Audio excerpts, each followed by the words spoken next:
Bonjour, ma belle Diane. Bonjour. Je suis vraiment honorée de te recevoir parce que tu es une femme entrepreneur qui a créé beaucoup d'entreprises, dont 9 à ton actif. Est-ce que tu pourrais m'énumérer tes projets? Oh, ça a commencé très jeune avec ma première entreprise d'administration, donc service administratif DM. C'est là que j'ai fait pas mal ma comptabilité de plusieurs entreprises. Et à la suite de ça, j'ai créé l'agence de garde en milieu familial La Relève, qui est aujourd'hui CPE La Relève. Wow. Par la suite, j'ai créé des services de remplacement de personnel. Donc, la première alternative Coup de pouce Montérégie, Coup de pouce Québec et Coup de pouce Outaouais. Présentement, il y a encore existant Alternative Coup de pouce. J'ai aussi créé Gestion immobilière d'Imark et Multicentre Saint-Charles. Puis, t'as beaucoup donné pour l'éducation. Ouais.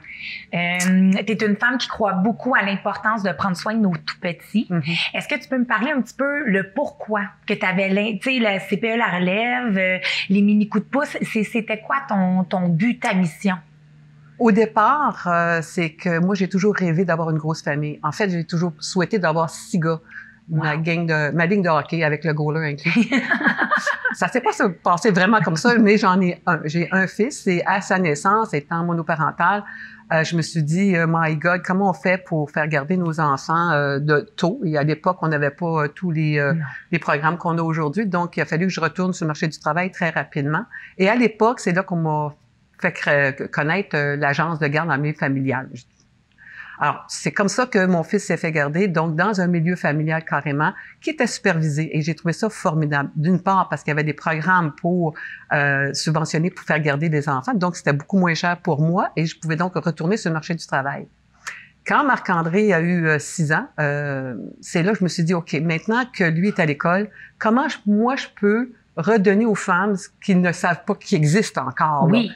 Alors, c'est comme ça qu'est venue l'idée de créer l'agence de garde en milieu familial La Relève pour essayer de redonner aux femmes monoparentales et qui ne connaissaient pas la garde en milieu familial, surtout. Donc, à partir de ce moment-là, j'ai fait une étude de marché pour aller voir dans quelle région on pouvait ouvrir une agence. Et puis, il fallait que je calcule que le fait que mon fils allait grandir, qu'il allait peut-être aller à l'université. Donc, je voulais pas être trop loin de la région de Montréal. Et j'ai choisi Vaudreuil-Soulanges à ce moment-là. Donc, c'est comme ça que j'ai créé en 93 l'agence de garde en milieu familial. En 93, dire qu'une femme monoparentale, entrepreneur... C'était pas simple. C'était pas simple. Ça a été comme un petit peu ardu, surtout en tant que monoparentale, c'est pas facile de jumeler les deux. Par contre, j'ai eu la chance de trouver une maison à ce moment-là où je pouvais travailler de la maison. Okay. Donc, mon fils pouvait arriver de l'école à 3 heures, j'étais présente, donc je pouvais retourner travailler dans mes bureaux à son coucher. Et puis bon, moi, j'ai pu continuer de cette façon-là et avancer dans le projet de l'agence, qui est devenu un CPE en 98 en passant. Puis ça, c'est comment on fait pour être capable de créer, de voir grossir, puis de dire, OK, maintenant, je vais passer à autre chose? Dans le sens que CPE La Relève, là, pour partir un autre projet, il a fallu que tu aies confiance puis que tu donnes comme ton bébé dans les mains. En fait, c'est pas vraiment comme ça. C'est arrivé, il y a eu un litige au niveau de La Relève. Et puis, à la suite de ce litige-là, c'est là que j'ai créé les services de remplacement de personnel. Donc, je me suis dit, ouais, à ce moment-là, c'est vrai que j'avais fait pas mal de tours quand même. Et j'avais un bon réseau pour être en mesure de partir alternative coup de pouce. Donc ça, c'était en 2005, fin d'année 2005, début 2006. Wow. Et ça a été rapide. Là, le besoin était tellement fantastique que ça l'a déboulé. Ça l'a vraiment déboulé. Donc, la Montérégie est rentrée. Après ça, Québec a fait appel. Wow. Après ça, l'Outaouais a fait appel, dont on a essayé de développer l'Outaouais. Et mais là, à un moment donné, c'était gros, là. Oui. Je me promenais énormément. J'avais du bon personnel, évidemment, de bureau pour être en mesure de suivre la cadence. Oui. Mais c'est sûr qu'avec le temps, j'ai dit, OK, là, il faut que j'arrête là, un petit peu. Là. J'avais aussi créé à ce moment-là Gestion d'Imark. Ce qui fait que là, en 2009, donc là, j'avais le bâtiment. En fait, Gestion d'Imark, c'est l'ancien couvent des Sœurs de Sainte-Anne. Oui. Donc là, dans ce concept-là, c'était de créer aussi un endroit où on pouvait avoir autant des organismes sans but lucratif que des gens d'affaires. Ah, ça, c'est bien. Mais c'était pas facile parce que on entend souvent dire les gens d'affaires dire ben les organismes sans but lucratif, c'est des quêteux d'argent. Oui. Puis eux, ils disent, ben c'est tous des capitalistes. Alors, ils se parlent pas. Oui. Donc, je me suis dit, si je suis capable de mettre ces gens-là dans le même édifice, est-ce qu'on va pouvoir se parler? Ben effectivement, ça se porte très, très bien. Oh, wow. Et à la suite de ça, j'ai créé l'Académie des mini-coups de pouce au premier étage, là, qui existe encore, évidemment. Et avec le départ de mon fils à l'extérieur du pays, bien là, j'avais un peu trop d'ouvrages. Là. Je veux dire, les 4 entreprises de remplacement, gestion d'e-marque, la garderie. Là, il a fallu que je prenne des décisions à dire, bon, OK, qu'est-ce que je laisse aller? Et j'ai laissé aller l'Académie des mini-coups de pouce. Mais elle est tellement dans des bonnes mains que pour moi, puis je suis toujours avec eux. De toute façon, on est devenus des amis à quelque part. Alors ça, pour moi, c'est correct, c'est pas une fin en soi. Et puis bien, maintenant, il y a gestion immobilière d'e-marque et Multicentre Saint-Charles. Multicentre Saint-Charles, c'est de la location de bureaux à l'heure, demi-journée, journée complète, des locations de salles. Wow. Donc, ça fait beaucoup de travail. Beaucoup de travail. Puis en temps de pandémie, comment ça se passe? Ça va quand même relativement bien. C'est sûr qu'il y a beaucoup de groupes qui ne peuvent plus utiliser les salles ou pour les petits bureaux un à un, ça va. Donc, on a des psychologues qui viennent, mais tout est fait en conséquence là, de respecter la santé Québec. Là. Mais des grandes salles, c'est pas possible. Pour les locataires permanents, la plupart, où ils sont en télétravail, ou les organismes, il y a aussi des organismes sans but lucratif qui ont réussi. Ben, tout le monde est là, il y a personne qui a quitté le navire, tout va bien encore quand même. Oui, tout à fait. Tout à fait. Puis pour l'Académie Mini Coup de pouce, dans tes projets, je trouve que tu as toujours été visionnaire, que ça soit de mettre les organismes avec les entreprises. Mini Coup de pouce, il y a vraiment, ça aussi c'est visionnaire parce que c'est aussi d'avoir des groupes multi-âges. Yes. Est-ce que tu pourrais m'en parler un peu?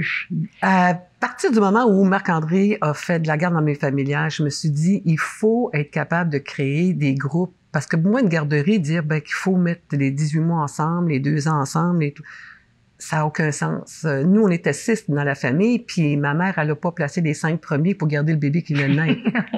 On a tous vécu ensemble, mais on a appris entre nous autres. Donc, le plus vieux prend soin du plus jeune et le plus jeune prend un modèle sur les plus vieux. Donc, pourquoi ne pas créer ça dans nos garderies? Alors, c'est comme ça que j'ai créé l'Académie des mini-coups de pouce, donc des classes vraiment mixtes. Et ça fonctionne merveilleusement bien. Je peux vous dire qu'au départ, les éducatrices avaient peut-être un peu de réticence. Comment on va faire? Mais fiez-vous à vous, fiez-vous aux enfants, laissez aller des choses. Vous allez voir, ça va se faire tout seul. Et comme de fait.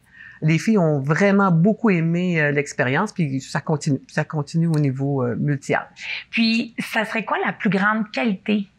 Parce que être une femme monoparentale, comme je disais, en tout cas pour moi, c'est avoir beaucoup de courage, de ténacité. Ça n'a pas dû être toujours facile. Non. C'est quoi la ta passion. Plus grande? La passion. Et j'adore faire plaisir, j'adore aider. Donc, tout ça mélangé ensemble, il y a un paquet de femmes que j'ai eu des beaux commentaires, des femmes monoparentales qui ont dit « Wow, une chance que tu nous as fait... » Oui, merci, mais tu nous as fait connaître des choses qu'on ne connaissait pas. Et c'était le but, dans le fond, c'était de... Écoute, il y a quelque chose qui existe, les filles. Comment je peux donner la bonne nouvelle? Alors, pour moi, ça a été ça, là. Comment aider les femmes à progresser, là. Même si je me qualifie pas vraiment comme féministe, là... oui, je suis une femme, puis oui, on a droit à notre place, mais régulièrement, là, pas de privilège. Fais ta place, fonce, puis tu vas aller la chercher ta place. C'est aussi simple que ça. Est-ce que c'est le désir d'aider qui t'a amené à être conseillère municipale? Oui, ça c'est un autre beau projet. C'était juste aider. Le fait d'avoir des appels de nos citoyens, dire j'ai une problématique, peu importe la problématique, là, sa poubelle qui est défectueuse, qui est brisée, ou des problèmes avec le voisin, ou ses taxes, ou peu importe, être capable de faire le milieu entre le citoyen et la ville, pour moi, ça vaut 1 million. C'est vraiment bien plaisant. Puis Vaudreuil, c'est une ville qui bouge énormément. Oui.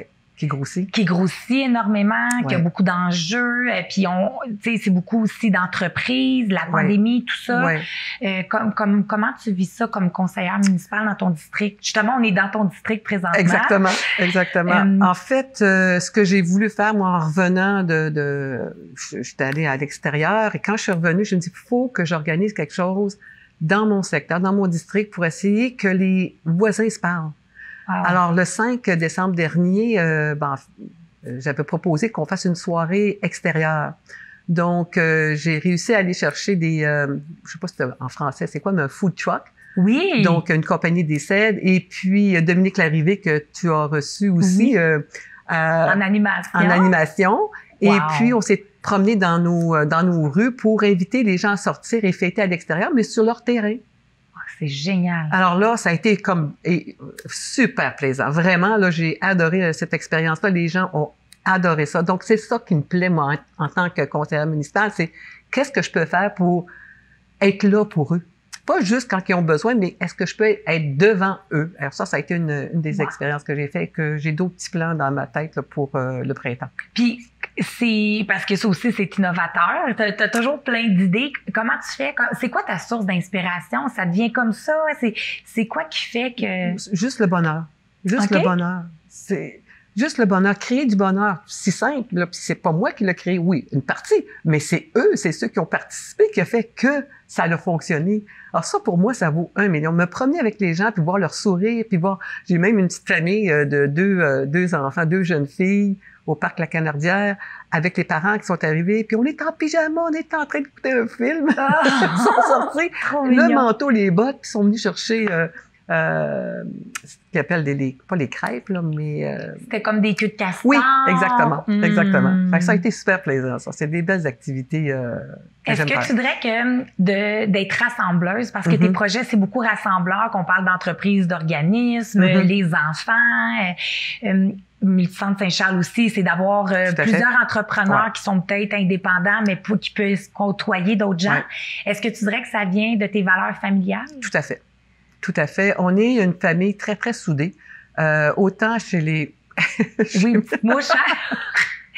Autant chez les frères et sœurs que chez les cousins. Donc, OK. Les enfants de mes frères et sœurs, on se côtoie autant, sinon plus. Puis pourtant, même les petits-neveux nous appellent. Puis, Oh, wow! on est vraiment une famille soudée très solidement. Donc, de ce fait, ben ça a des répercussions sur tout ce que je fais dans la vie.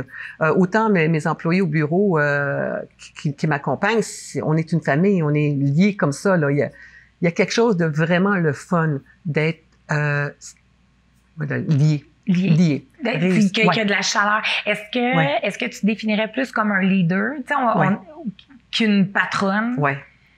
T'es quelqu'un qui aime vraiment tout à fait. que Moi, tout le monde. Mon plus grand plaisir, c'est d'arriver au bureau, ben lorsque tout le monde était au bureau, là, d'arriver au bureau, peu importe l'heure, puis même si les filles sont dans un coin en train de rire puis s'amuser, il y a personne qui sauve parce que la bosse, elle arrive.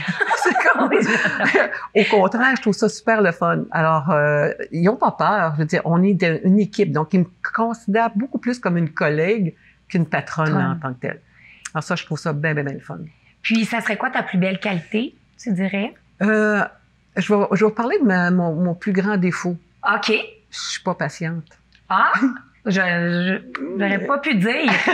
Je suis pas patiente du tout. Les filles pourraient le dire. Là, non, j'ai vraiment pas de patience. Ça me prend beaucoup d'énergie pour réussir à passer. Je suis patiente quand on apprend. Oui. Mais il y a des choses où est-ce que quand il faut que ça bouge, Donc, OK. je suis pas une bonne, je serais pas une bonne personne à travailler où est-ce que, dans 3 mois, on va avoir un résultat. OK. On y pense au projet, on agit et ça fonctionne. C'est aussi. Fait que ce défaut-là peut être une belle qualité en tant que conseillère. Parce que les citoyens veulent que ça bouge. Oui, ils veulent que ça bouge, mais c'est une grosse machine, la ville, hein. Exemple, on est en train de travailler sur un de mes plus grands projets qui était la politique familiale pour la ville de Vaudreuil-Dorion. Wow! Elle va sortir au mois de mai l'année prochaine et j'en suis très, très, très fière. J'ai hâte que ça sorte, là, que les gens puissent voir ce qu'on a fait comme boulot au niveau de la politique. La famille. Ouais, puis la famille, on s'entend, c'est jeune enfant et Élargi. élargi, hein. Alors, même principe que dans les garderies, je vois pas pourquoi on doit mettre les enfants d'un côté puis les personnes d'une sagesse de l'autre côté. Comme si c'était deux mondes qui ne devraient pas se parler et au contraire, on devrait réussir à créer des alliages. Oui, c'est pas facile, ça sera pas facile, mais ça se fait. Ça se fait, croyez-moi que ça pourrait se faire. Puis, donc, comme des projets comme une politique, c'est de longue haleine? De longue haleine. Ça fait 1 an et demi qu'on travaille sur le projet avec autant les participants, autant les citoyens que les employés de la ville, que les étudiants. On a fait le tour des personnes âgées, évidemment, les jeunes 0-6 ans. On a fait la même chose. On a touché à tous les tranches d'âge pour aller chercher vraiment qu'est-ce que vous en pensez d'une politique familiale et qu'est-ce que vous voyez dans une politique familiale. Alors, notre plan d'action va en sortir grandi par l'apport de tous les citoyens qui ont apporté. Ça, c'est quelque chose que vous trouvez important, que les citoyens participent à vous? Tellement, tellement. On est un groupe où on pense que l'approche citoyenne est primordiale. Ça, c'est bien, parce que je dois avouer que c'est pas dans toutes les villes qu'on sent ça, cette écoute-là. Exact. Des fois, c'est pas simple, c'est pas toujours simple parce que il y a beaucoup d'idées, il y a beaucoup de demandes et donc faut synthétiser tout ça et dire OK, maintenant qu'est-ce qu'on fait? Puis c'est sûr que on pourra pas faire tous les projets que les gens nous ont apportés, c'est garanti. Mais il y en a un beau paquet qu'on a pu rassembler, dire OK, maintenant on va sortir celui-là et ça va fonctionner pour la plupart des gens qui ont répondu au questionnaire ou qui sont impliqués. Puis être conseillère, une femme, c'est pas toujours facile. Non, c'est pas toujours facile. C'est pas toujours facile. On arrive toujours, nous, à la ville de Vaudreuil-Dorion, on a la parité, 4 hommes, 4 femmes. Oh! Alors, c'est sûr qu'il y a des clashs des fois où est-ce qu'il y a les idées des hommes, il y a les idées des femmes, puis ça n'arrive pas toujours la même chose. C'est sûr qu'en tant que conseil, même si on fait tous partie du même parti, il y a aussi des clashs à l'intérieur. Oui. Mais l'important là-dedans, c'est de le dire et de s'entendre au bout de la ligne. Alors ça aussi, c'est du gros travail. Puis prendre sa place comme femme, on se connaît, nous, les femmes, on est... Et c'est sûr que les gars me disent, regarde, ben là, puis finalement, ça finit par comprendre un peu notre point et se rallier à un certain milieu là, pour réussir à sortir des projets qui ressemblent à tout le monde. Puis qui va toucher tout le monde. Je trouve ça super intéressant. Oui. C'est quoi ta plus grande fierté? Parce qu'avec ton grand parcours, tout ça, ça serait quoi? C'est sûr que le cliché, c'est ma plus grande fierté, c'est mon fils. Ça, c'est très, très, très clair. Mais ma plus grande fierté, c'est d'avoir apporté, je crois avoir apporté des choses aux femmes de la région. Autant les femmes monoparentales que des femmes avec des familles complètes. Je pense que j'ai été là un bon leader pour elles aussi, à quelque part. Du moins, je l'espère. J'ai eu quelques commentaires. Je crois que oui, c'est ma plus grande fierté. Ta plus grande fierté. Ouais. Ton fils, tu dis qu'il est dans un autre pays. Il y a un petit garçon, toujours avec sa femme, tout ça, une belle famille. Toi qui es tellement chaleureuse, qui aime les enfants, tout ça, tu vis ça comment? Je dirais que la première année très difficile. Quand il est parti la première année, ça m'a pris 1 an à m'y faire, qui était loin.